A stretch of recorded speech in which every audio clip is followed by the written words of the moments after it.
What did you make of the Casemiro red card? You mentioned already you were at Old Trafford. Yeah. On first viewing, I thought he was foolish. Casemiro, a player of his experience, shouldn't really be getting involved in that. Agreed on he deserved a red. I believe that. Agreed on the because free game they might ban. appeal Manchester United. They got no chance of getting it overturned. In my opinion, no, they haven't. But can I just take you back to why this happened? Now, I've not seen anyone report this because whoever wasn't at the game, look at the highlights, look at the key incidents, and that was a key incident. Now, I was at the game and I see it was about a minute, 30 seconds, a minute before Antony picked the ball up on the, right down where the foul happened, and he tried to rainbow flick it over Jeffrey Schlupp and Tyreek Mitchell's head.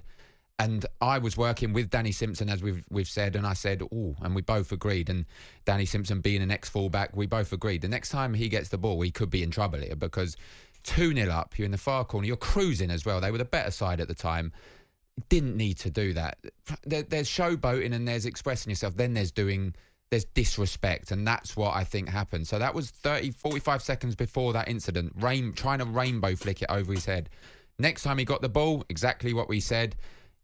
Got away mild, to be honest. I mean, Jeffrey Schlupp just pushed him really down the hill, and that's why it wasn't, are you okay? That's why Jeffrey Schlupp then walked towards him, and you can definitely see that he mouthed something to him, probably, don't be so disrespectful, in no uncertain terms. The reaction after wasn't warranted, in my opinion. It was a little push. It was a little cynical foul. Pushed him down the hill. It looked worse because he slid down and hit the advertising board. He didn't really hit it hard. But the reaction after, Manchester United didn't need to get involved like that. Okay, Erik ten Hag's come out, defended them, saying that they're protecting their teammates, but it didn't need. They were 2-0 up. If nothing happened and he laid down there for a little while, there'd have been one yellow card, and that would have been to Jeffrey Schlupp for the initial foul. It was an overreaction. There was red mist. There was arms and legs and pushes going left, right and centre.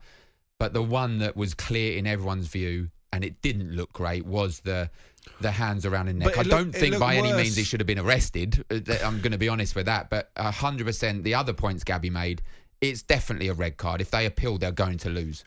But it looked worse in slow motion and in still pics than it did actually if you ran the tape at full speed. I agree, and unfortunately VAR is brought in for that reason. I thought VAR got that one right, to be honest, as I did the penalty incident as well, which how the referee didn't see that to start with Will Hughes. It was a clear handball. So VAR actually worked yesterday, but initially, I have to repeat again, it started with the disrespect that Antony showed, being 2-0 up. Let me ask you about that, because disrespect is a very strong word, you know. But there's not a bit of skill. That wasn't a bit of skill. Why is that not a bit of skill? Because can you do a rainbow flick? Of course I can. But can you? When it was on the pitch and he dragged it round in a circle, I don't know what skill he calls that, but he went round in the court. You can see. Yeah, but the fans loved it. Yeah, but you can see people doing that. Not as many times, but that. A rainbow flick, we've seen it. Now, if Neymar done that, and we was in here talking about that, you 100%, Jason Cunningham, whoever it may be, would have said he deserved to be fouled, because showing that it didn't need to happen. Yeah, but you just had enough time to get on his foot and put it in the box. He tried to rainbow flick it over their heads. Are these not Crystal Palace tears? Absolutely not. That you're crying. So, okay, I'll put it on the flip side to you. Wilf Zaha's playing. Okay, he didn't play yesterday. He's playing. He picks the ball up, tries rainbow flicking over Casemiro's head. Do you think Casemiro's not going to do anything after that? Of course he is. I don't mind it. And actually, I think Gabby was talking there about players being role models and kids shouldn't be following that example. If you're condoning Crystal Palace players taking retribution because somebody tried a piece of skill against them, because my two boys are always trying to do rainbow flicks. I didn't condone it. I said if there was no reaction, there'd have been a yellow card to Jeffrey Schlupp, and rightly so. So I've not condoned that. What I'm saying is because he's tried the rainbow flick initially is the reason why that happened. I never once said I condoned it. I said it was thuggish behaviour from Jeffrey Schlupp. Oh, yes, I'd have to say that, yeah. He didn't because need Antony to do that, could have been seriously injured. When you're 2-0 down, you know what it's like in the heat of battle, and you feel you're getting disrespected. We've seen it many times, not just this situation. We've seen it in many games around the country. Why is trying a piece of skill disrespectful? It's a rainbow. How many times do you see a rainbow flick over someone's head? I think the home fans love it. I think they want to be entertained. Well, they're not loving it now. They've lost Casemiro for 3 games, and that's the reason why. And potentially, could have got a draw at that game. I know that's ifs and buts. No, and but you it was ended up 2-0 seeing the game out at that stage. The second half was petering out So a why little does bit. he So need to Antony do was that? trying to entertain the crowd. He's a Brazilian. That's what they do. I think it's for show. Now, by no means am I saying Antony's a poor player, because I like Antony. I think he's a good player. There's a lot of criticism that's been thrown his way for the price tag, and that's not his fault. He will come good, but I think to a certain degree he's lost a bit of confidence, and he's trying to show that he hasn't lost confidence by doing these things. He didn't need to do that. And once Erik ten Hag looks back on that, I think the blame really lies with Antony, with Casemiro getting red card. I'm not condoning Casemiro. He shouldn't have got involved. But the initial instance started with that.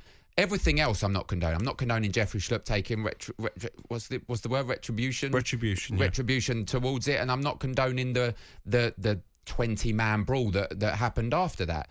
Casemiro's a experienced player. He shouldn't have grabbed Will Hughes around the neck, and that's his fault.